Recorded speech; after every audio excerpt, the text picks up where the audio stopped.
A high school graduation ruined by a massive brawl. Several people arrested. One teen was even sent to the hospital. All new at 5, Winnie Dorch just spoke to the school superintendent about this brawl.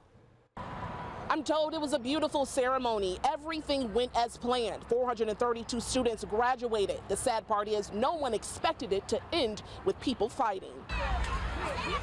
What started out peaceful ended chaotic. Cell phone video shows police arresting people at the Lorain High School graduation ceremony. Several fights broke out as people were leaving. Lorain City School Superintendent Jeff Graham disappointed. It was an awful way to end an otherwise amazing night. It was here at Crusher Stadium in Avon Tuesday night around 9. One fight broke out. From there, a domino effect. Yeah, the first fight, but now there's another one in the parking lot somewhere people are hung out. Avon police requested additional officers to help. We need more units to the cul-de-sac right now. Officers from Westlake, Avon Lake, North Ridgeville, and Sheffield Village all rushing to the stadium. One teen was taken to the hospital. He suffered a hand injury.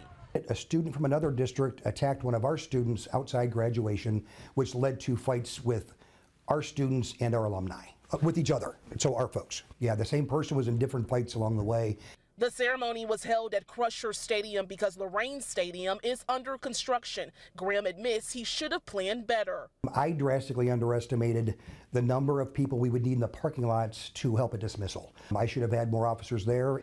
Despite the chaos, this situation is far from their core values. It's not what we're about. Unfortunately, we had some people do some things that we are not proud of, but it does not define who we are as a district or as a community.